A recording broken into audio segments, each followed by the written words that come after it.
Welcome to week 11. We left Port Washington Monday morning and started sailing in the Long Island Sound. We could see New York City for a little while behind us, so that was kind of fun to get our last views. It was pretty cool heading out of the port because we could actually sail out. We almost immediately pulled up the sails and sailed out, and the wind was blowing great. Of course, then it died.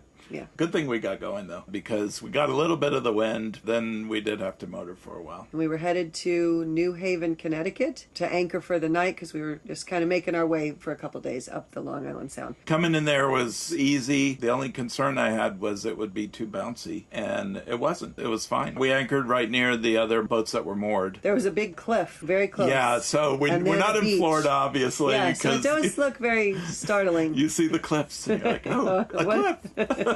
Just very different view. Right, exactly. So we anchored. We had great fresh veggies so we could make a nice dinner because we had just done our big grocery shopping the day before. Great to have groceries. So it's always good to have fresh produce too. It's fun. And it's always the things we eat right in the beginning. Really, we just anchored that night, made a nice dinner, and Tuesday morning headed out again. So Tuesday we were heading back into Long Island Sound. We actually dipped back into New York for a little bit out of Connecticut while we were going. And we were heading to Mystic, Connecticut. And it was a town I always thought that we could explore from my early days of watching Mystic Pizza in the 80s. I wanted to go to the quintessential New England town, but to get up probably where they filmed it is a little more north. It's just the problem low is bridges and no, it's not the bridges. Water. There's nowhere to anchor. Right. Nowhere. If we got up there, we would just look at it and come back down. And have to come back down. So we didn't. But we headed the whole day, spending our day heading towards But wasn't Mystic. that like a really glassy day? The water was glassy. There was no wind. We basically motored and played. Yeah.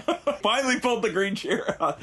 Now, this green chair, Dawn thought she'd be sitting in every night in the sun. And I think Julia sat in it once, and yeah. maybe we've sat in it one other time. We had it up when Joe was there. Yeah, a couple times. Not often. In fact, I was sad in the beginning because I meant to order a second chair, and I never did, and I was disappointed. But now it's like, well, it doesn't matter because we barely use it. Yeah, we don't use it. But we fiddled that day, and we found a way. We usually hang it off the back, but we actually hung it up on the deck while we were motoring. Yeah, I hung it up high, and then I sat in it, dropped down to the deck, so Dawn adjusted it all. So we had to fiddle with it. It was good. Till we get it a good height, and then I sat in it for a while. You sway with the boat, which was fun. I had a rope to hold on to, but it was a nice way to spend the afternoon. I really sat up there for probably 2 hours. Yeah, it was really fun. There was no waves. No, very glassy water, very glassy. And then we went into Mystic. It actually was very pretty. It was. There was a lot of pretty. There were so many boats there, all moored out, and just so many moored boats. Lots of little islands, but everywhere you looked, boats.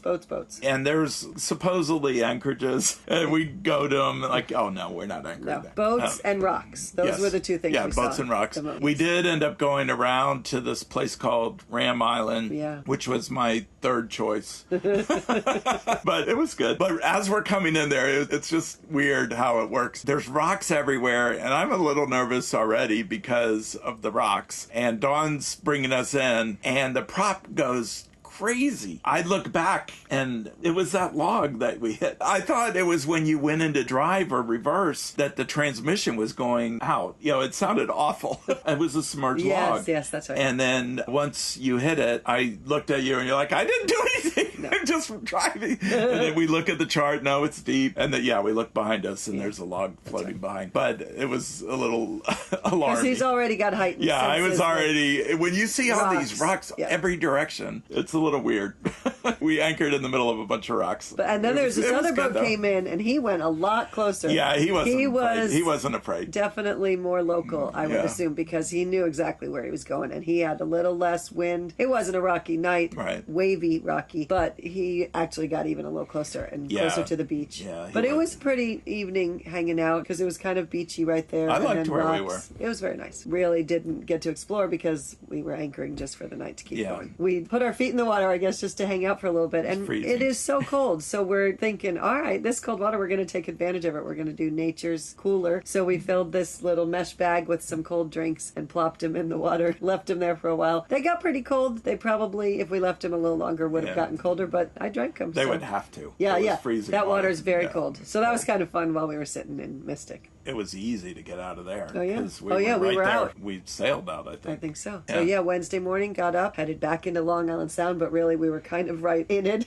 at Ram Island. Yeah. Put the sails out and headed out again for the next day. We were heading to Rhode Island. We actually did have good wind. It was downwind, so we had wing on wing. We were sailing good part of the day. I think maybe all of the day. It kept building throughout the entire day. As we came around to go into Rhode Island, it's pretty far in. You think you're kind of in the harbor, but no, it's another 10 miles. Took a while to get. As we came around, it was really blowing. The waves were actually pretty big in there, too. Right. As we're sailing into Newport, it is a bit crazy. Yeah. There's a lot of sailboats. They take their sailing seriously. There's sailboats everywhere. And they believe in sailing all the way in and all the way out. Everywhere too, and different mooring balls in different marinas. So we came in thinking, all right, we're going to call on the radio and they'll tell us where to go. We had a reservation, so we thought, oh good, we're set. So we get in and we call on the radio, and the guy's trying to communicate with us, asking us where we are. We said we're right by this fort and this big ship, and he says, okay, great, come to the southern tip of... Go is south, the southernmost you can go. Goat Island. Yeah, he said Goat Island, but we didn't hear that. So we went to the southernmost point we could go in the whole inlet, and we're looking for we're this gonna black hit ground boat, in a second. and we're radioing him again. We said we can't find you. He's like, I must be right in front of you.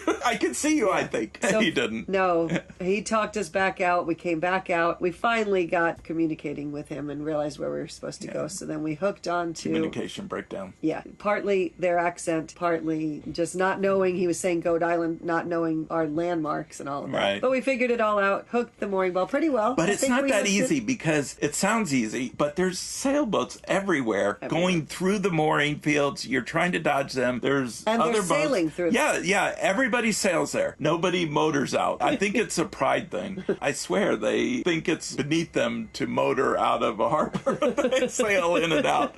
So it's a little odd. There's a maritime center, a whole building that's for all boaters. Anyone can use it, really. It's not locked or specific just for that mooring. And we were able to take advantage of that a couple times. Because we found out Wednesday night, unfortunately, that the router died for the Starlink. So we were kind of out of luck. But luckily, we were in the absolute best place because Thursday morning, you just went into the Maritime Center and worked there all day. Starlink is good when it's working, but their routers, I don't know, they don't survive. Yeah. Luckily, this place existed. It was like an office. It was nice, I just sat up there all day, right. several days, and worked right from there, and I had internet and everything. Thursday, I went in as well and did a bunch of laundry and went to go take a hot shower. And the funny thing is I have to plan. I wanted to use my towels before I put them in the washer. So I couldn't start the laundry. I go to do the shower. I find out that it takes quarters. It was not, I guess because the Maritime Center is open to whomever. Yeah, it says it has hot water. It does. It does.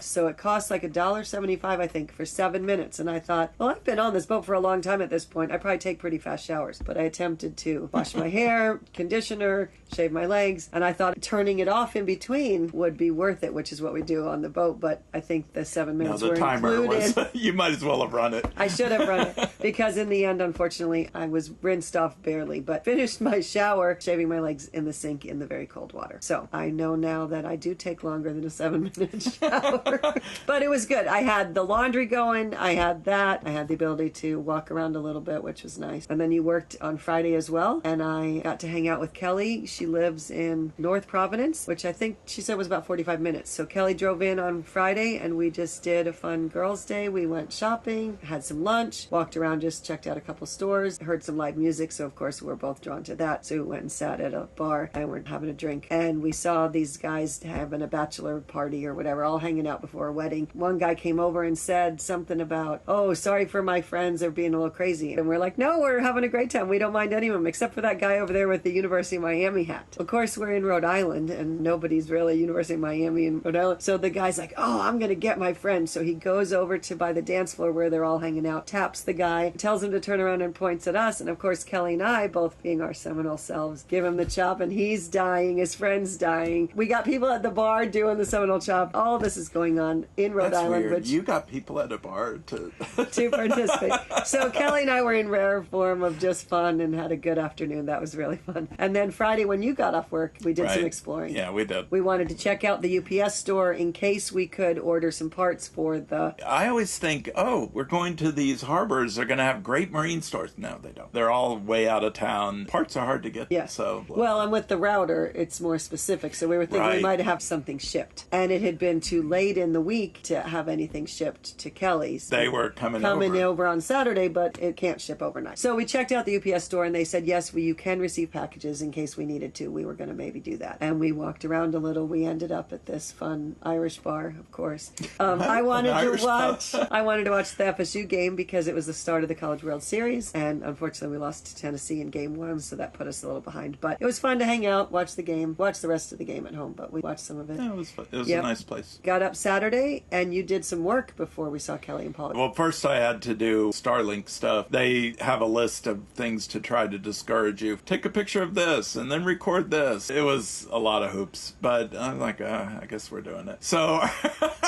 our dinghy, I've never figured out where it's leaking from. We thought we did in the beginning. Yes, I thought I did, and no, it still leaks. Rather than bail, since we have a battery in there, I just put a little pump.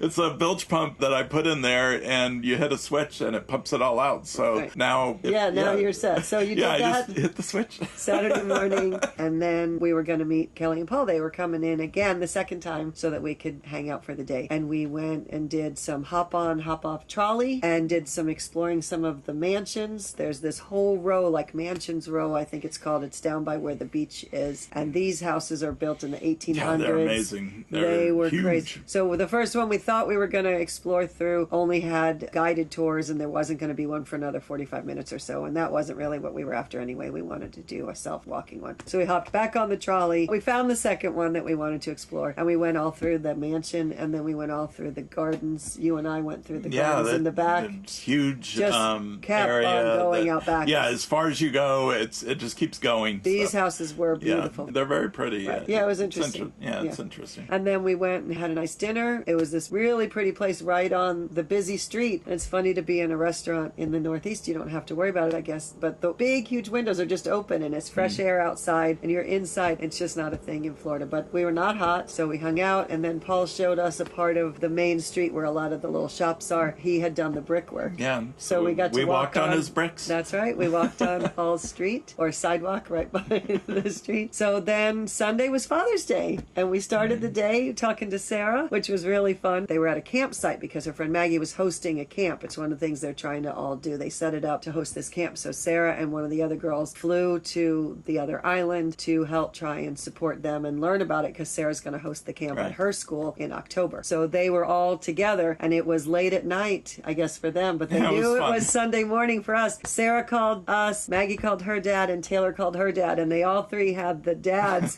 on FaceTime. So we all saw each other. Saying hi to each other. And it was Mike, who we had met a couple weeks ago, so that was fun, because Maggie's dad, and then the other dad we saw too. So the girls got a kick out of it. We all got a kick out of it. That was kind of a fun way to start the day. You were maybe going to do some work. I was planning on working, and Sarah would have none of it. She said, do not spend your Father's Day working. The other thing we were going to do, which we did do, was walk to go get propane. Right. But before that happened, Nicole called, so we were able to talk to her in the morning, even before we set out on our trip. And then we did have to go hike to the U-Haul store. It was like 1.5 miles. A little over that. And it was a pretty walk. It was Very a nice bike path. Timing worked out perfect, because on the walk, Jordan called. So we talked to Jordan the whole walk. We didn't even realize feel like we a got chore. there. We got there. He was on the phone. I went into the place and got the guy. He came out to meet John over by the propane to fill it. I just took the phone for a little bit, and he took care of it. And then we, I think, talked to her walking the whole way back into the city. It really was only half empty, too. Right. It's weird. We're making coffee different now, using the French press instead of percolating. So we don't use I think as it much. Uses way less. Way less, because it just boils the water. Yeah. But we were able to hang out and talk to all three girls. Even though the propane was a chore of the day, it wound up being a fun part of the day. And then I wanted to, of course, keep hopping in a place if we could find it, because FSU was playing again our second game, and we had to win to stay in. So we grabbed some pizza, which was average. Yeah, the North doesn't know how to make pizza like we do in Florida.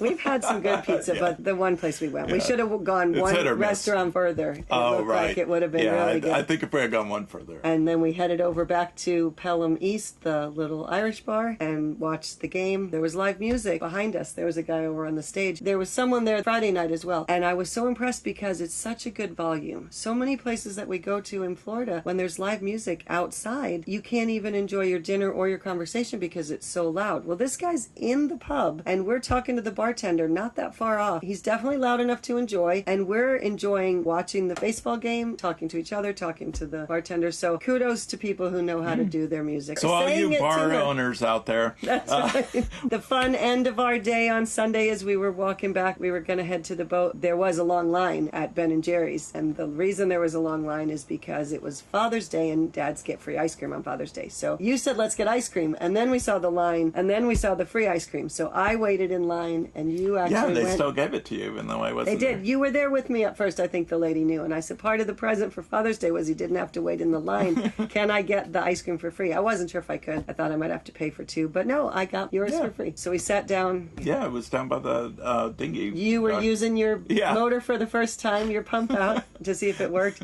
And that's how we ended our week. Yeah. Thanks for watching.